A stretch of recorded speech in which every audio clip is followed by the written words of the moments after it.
Mga kabida, isang magandang oras sa lahat at welcome po sa aking channel. Ito, magbigay lang po tayo ng reaction po, mga kabida. Dito ho sa post po ng unofficial Ronald Bato de la Rosa, solid supporters. Ito po ay patungkol ho sa pahayag po mga kabida ng isang bone collector at bone expert, na si Mr. Daryl Blatchley, na ito daw mga na-retrieve na mga buto, ng mga otoridad dyan po sa Taal Lake, hindi raw posible buto ng tao po ito, posibleng mga buto po ito ng hayop, mga kabida. Eto, babasahin ko lang po ito pong article ng unofficial Ronald Bato de la Rosa, solid supporters po mga kabida, Posted po ito 1 day ago. Okay? Eto po, ang kanila pong article, Kolektor ng buto, sinabing posibleng hindi buto ng tao ang natagpuan sa Taal Lake. Naniniwala ang isang bone expert na si Daryl Blatchley na hindi buto ng tao ang nakita sa puting sako sa Taal Lake. Ayon kay Blatchley, posibleng buto ng baka o ng ibang hayop ang nakita sa nasabing lugar. Hindi pa rin naman niya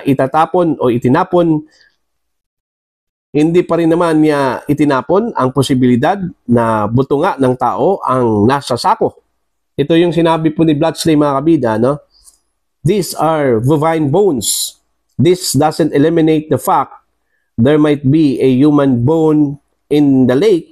Just this sack appears to be a common practice of throwing garbage. Ayon.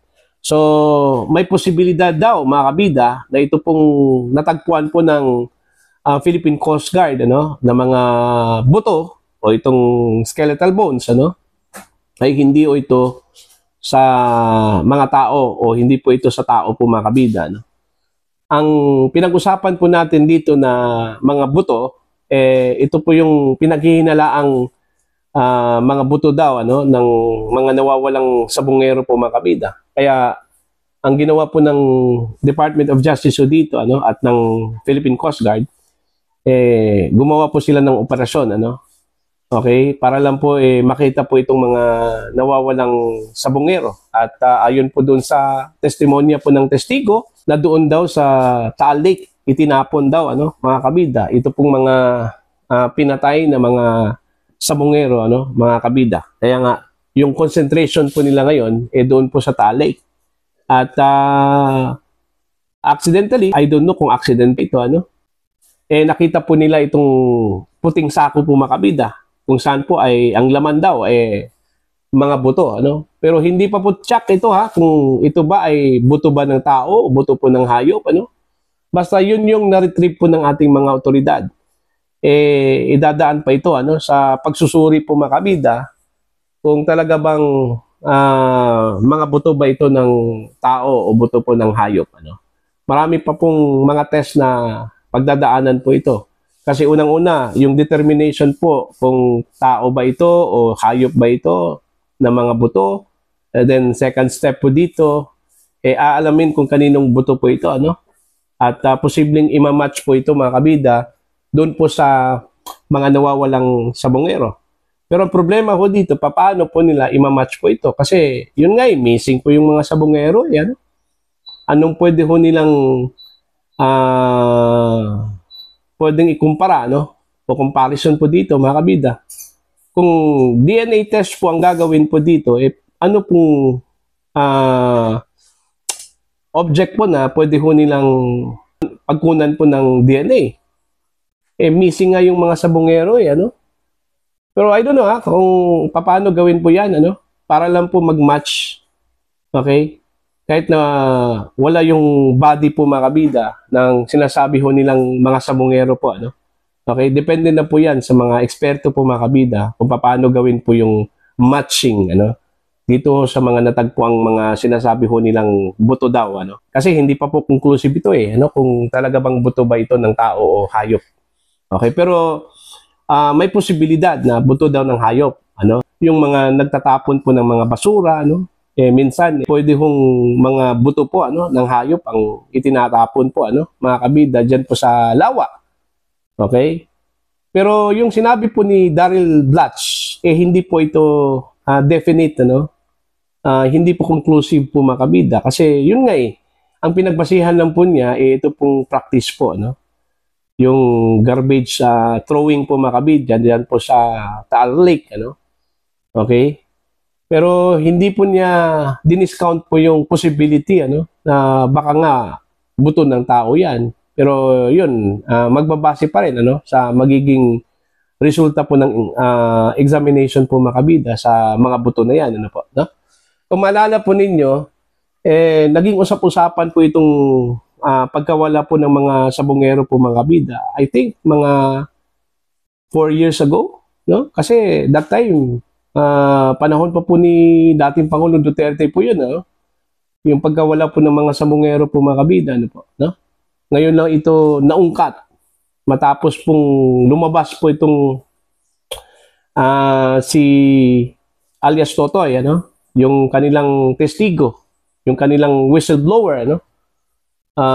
Kung saan po isiniwalat po niya ito pong mastermind daw, kung sino yung mastermind dito ho sa pagkawala po ng mga sabongero, may mga personalidad po na lumabas, ano? Mga pangalan ng mga personalidad, kilalang personalidad, ano po, no? Pero so far hindi pa po ma-pin down, ano, ng mga otoridad yung sinasabi ho ng whistleblower na mastermind kasi unang-una po wala pa pong ebidensya Okay? In fact, wala pong physical body, ano, na talagang pinatay ba itong mga sabongerong ito, ano? Yun yung medyo mahirap po sa panig po ng mga investigador, sa mga otoridad. Kasi hanggang spekulasyon lang po tayo. Kahit na po meron pong testigo, meron pong whistleblower, ano, na may alam sa nangyari, hindi pa rin yan conclusive, mga kabida, hanggat wala hong physical body. Ayon nga sa mga expert, hindi po pwedeng kasuhan kung sino man yung dapat kasuhan dito ho sa pagkawala po ng mga sabongero, ano, ng murder, kasi unang-una wala pong physical body na nakita na merong murder na nangyari po, ano, mga kabida. Unless kung itong mga buto na ito, ano, na nakita, magpo-point doon ho sa mga nawalang sabongero. Okay? Halimbawa po, ano, during the DNA test po mga kabida, ang magiging resulta po, halimbawa lang ito magpo-point po doon ho sa isa sa mga nawalang sabongero po mga kabida. Posible po yun, ano? Pero hanggat wala hong resulta at walang matching mga kabida, no, hindi po conclusive yung testimonya po ng anong tawag po dito, whistleblower po, ano, mga kabida, kahit na may mga pangalan na po siyang ibinunyag po, ano. Okay? Yun yung sabi po ng mga eksperto, ng mga legal experts po mga kabida. Mahirap po kasuhan yung mga personalidad dito ho sa pagkawala po ng mga sabongero kung wala hong physical body na makikita ho daw natin, ano, mga kabida. Okay? Ang problema nga sa latest na pronouncement po ng Department of Justice, ano, lalong-lalo na po ito hong si Secretary Boying Rimulya, parang ikinonect niya ito pong nangyari ho sa mga sabongero sa war on drugs, ano? Which inaasahan na po daw yan, ano, mga kabida, ng mga kritiko po ng pamahalaan. Doon daw yun papunta, no, mga kabida. Iko-connect po nila sa war on drugs and then pagkatapos iko-connect po nila sa dating Pangulong Rodrigo Roa Duterte. Kaya nga pumalag po dito si Bato de la Rosa, ano? Ang sabi po ni Senator Bato dito, dapat maghinay-hinay po itong si Secretary Rimulya po mga kabida, no, sa kanyang teorya.